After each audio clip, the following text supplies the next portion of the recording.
APB अर्थात alternative party of Bodoland बे पार्टीनि जानानै दिनै जों चिरां जिल्ला एपीबीनि मोनसे डिस्ट्रिक्ट कमिटि दानो होननानै जों दिनै मोनसे एग्जिकिउटिभ सावरायनाय जादों। दा बे एग्जिकिउटिभ सावरायनायनि गेजेरजों दिनैहाय जोङो नोंथांमोननि चेनेलनि गेजेरजों फोरमायनो नागिरदों जे फैगौ 20 तारिखआवहाय जोंहा काजलगांव पलिटिकल हिसाबै डिस्ट्रिक्ट जायो।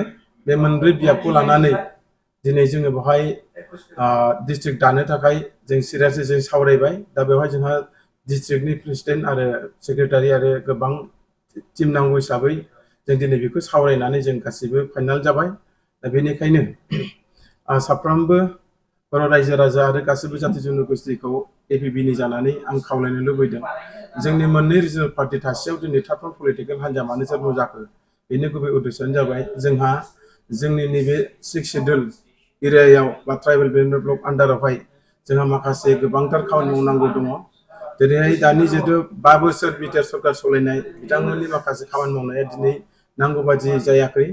जोङो रायजो राजाफ्रा रावबो गोजोनाखै आरो सिगांनि जिखिनि 17 बोसोर सासन खालामनाय बिथांमोना दिनै एसेब्लाबो बर' हारिनि थाखाय मोजां मोनसे फाउन्डेसन खालामना गालांबाय।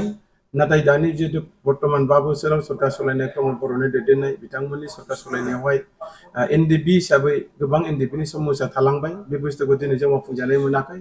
आरो फारसेथिंहाय दिनै जोंहा नैबे 6 शेड्युलनि जिहेतु अडिगा ट्राइबेल डेभेलपमेन्ट ब्लक बेफोरखौ रैखाथि होनांगौनि थाखाय 6 शेड्युलखौ बासायनांगौनि थाखाय आरो माखासे लिरनाय आरो फरायनाय 6.3 क्लजखौ लानानै माखासे जोंनि बिटिसिनि हालामाव जेसेबां जाथि जन'गोष्ठीनि डेभेलप खालामनांगौ बेखौ नोजोर बोनानै दिनै थार्ड पलिटिकल हान्जा एपीबीआ दिनैहाय सिरियासलि बा दिनै रायजो राजाजों मोनसे सनमान होजानाय आफाद पलिटिकल गोदान अनजलि दैमारि बायद'नि दैदेननाय बे आफादा पलिटिकल गोदान आफादा जोंहा फैगौ 20 तारिख बे जुननिनो 20 तारिखआव जोंहा मा होनो डिस्ट्रिक्ट कमिटि दानो थाखाय जों रेडि जाबाय।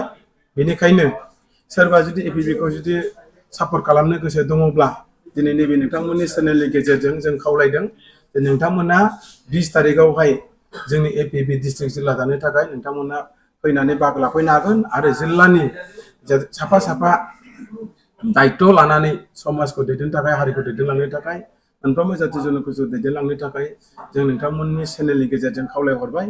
आसा थिदों मिजिंथिदों जाय बिथांमोना बे निउसखौ नायगोन बा बे निउसखौ मोनगोन बिथांमोना जथेस्थ' जोंजों बाहागो लागोन हेफाजाब होगोन बेखौ मिजिंथिदों।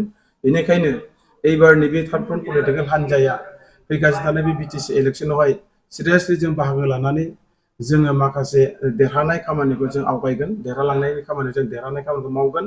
बेनिखायनो मिजिंथिदों गासैबो जाथि जन'गोष्ठीया जोंनि एपीबीखौ मदद होगोन आरो एपीबीआ देरहायोब्ला गासैबो जाथि जन'गोष्ठीनि समस्याखौ लानानै जों खामानि मावगोन आरो बेसिकेलि जोंहा बेवहाय 6 शेड्युलाव थानाय ट्राइबेलफोरनि जिहेतु समस्या हा हु दिनै बेफोरखौ लानानै जोङो गोबां खामानि मावलांगोन आरो गुबुन गुबुन जाथि जन'गोष्ठीनि जिहेतु मोन्थाय बिथांमोना जेसेबांनाखि मावनो मोन्थाय दङ बेसेबांनाखि अधिकार दङ बेखौ गासैबो एपीबीआव थानानै गुबुन गुबुन जाथि जन'गोष्ठी हारिनि मानसिफ्राबो बेयाव थानानै दैदेनलांफानो हागोन जातिखौ नायफ्लांनो हागोन। बेखिनिखौनो दिनैनो नैबे जिल्ला दाफुंनाय एग्जिकिउटिभ सावरायनाय बे नोंथांमोननि मेलनि गेजेरजों बेखिनिखौ आं नोंथांमोननो फोरमायहरनाय जाबाय। Thank you.